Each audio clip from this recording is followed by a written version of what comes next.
তোমার স্বামী থাকতে তুমি কেন অন্য পুরুষের সাথে রাত কাটালা? আপনি কি লাগতো বলেন ছেলে? হ্যাঁ বন্ধু, 2 দিন ধরে বলেন, মুখ খুলেন, হ্যাঁ মুখ খুলেন। প্রেমিকের সাথে শারীরিক সম্পর্কে মিলিত হবার জন্য পরক্রিয়ার সমস্ত কিছুকেই ভিন্ন মাত্রায় নিয়ে গেলেন এই প্রবাসীর স্ত্রী।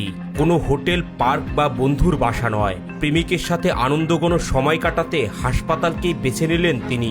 হাসপাতালের ভেতরে শত শত রোগী ও তাদের স্বজনদের সামনে কিভাবে ঘটল এমন ন্যাক্কারজনক ঘটনা, জানতে হলে দেখতে হবে পুরো ভিডিওটি।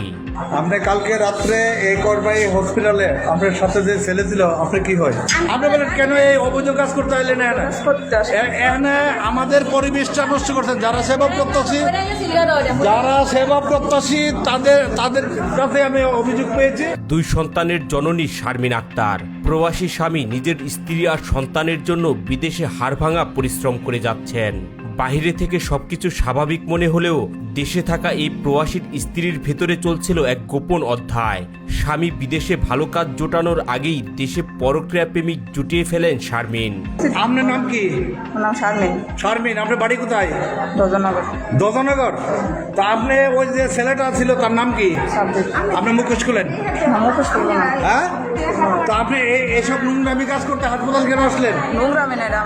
হ্যাঁ, আপনি দেওয়ার কি আপনার রাত থেকে আপনার থাকতে পারে? কোনো হোটেলে রুম নিতে গেলে পরিচয়পত্রের প্রয়োজন হয়। এই জন্যই শারমিন বেছে নিলেন এক অভিনব পথ। অসুস্থতার অজুহাতে কসবা উপজেলার স্বাস্থ্য কমপ্লেক্সে ভর্তি হন তিনি।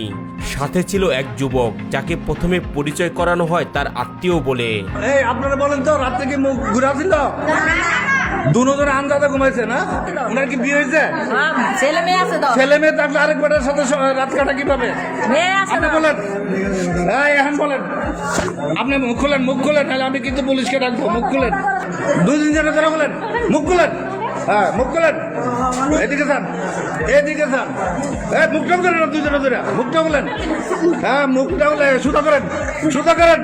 সুপ্রিয় দর্শক, এই যে এই মহিলাটা আরেক পুরুষের সাথে জামাই বিদেশ, তাই সে রাত কাটাইছে। এই যে দেখেন, রাত কেটে যায়, সবকিছুই যেন পরিকল্পনা মাফিক চলছিল।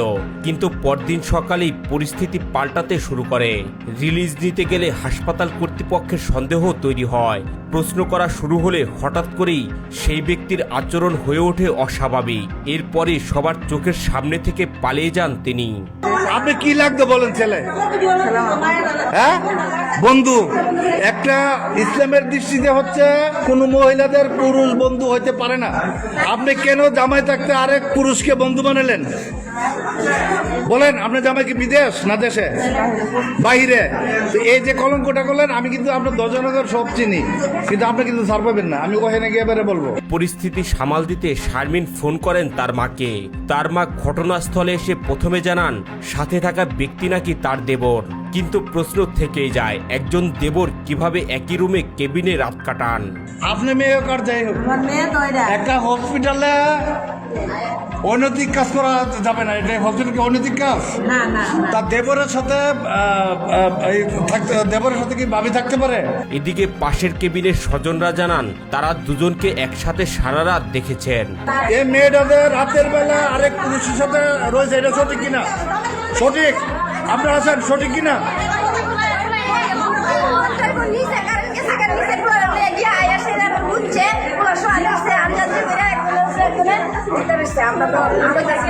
চাপ বাড়তে থাকলে কোনো স্পষ্ট ব্যাখ্যা দিতে পারেনি তার পরিবার।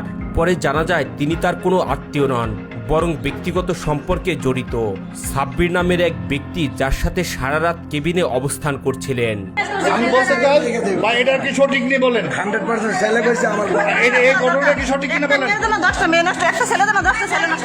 আচ্ছা, এটা কি সঠিক কিনা বলেন? সঠিক কিনা? এই ঘটনা জুড়ে হাসপাতালে তৈরি হয় চাঞ্চল্য। রোগী ও তার স্বজনরা হতবাক। এমন একটি সংবেদনশীল জায়গায় কিভাবে ঘটতে পারে এমন ঘটনা? যে এই মেয়েটা বাড়ি হলো দজনগর, আরেকটা যে ছেলের সাথে ছিল ওই ছেলের বাড়ি হলো এই যে ব্রাহ্মণবাড়িয়া।